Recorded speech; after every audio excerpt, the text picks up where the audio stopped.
இங்கே வீட்டில் இருக்கிற குய்யாக்க மரத்தில் குய்யாக்க பறித்து உப்பு மிளகாத்தூள் போட்டு சாப்பிட போகிறேன். வாங்க வீடியோக்குள்ள போனால் எனக்கு குய்யாக்க பறிக்க எட்டுலையோ அதனால நான் சேட் போட்டு நிற்கிறேன்.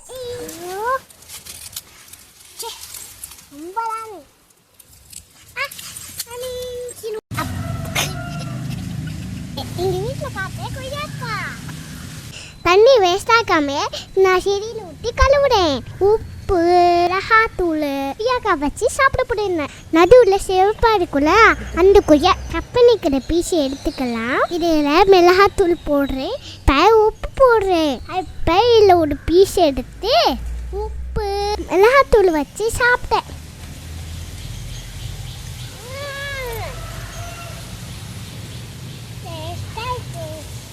எல்லாரும் நம்ம சேனலில் ஷாப்பிங் பண்ணி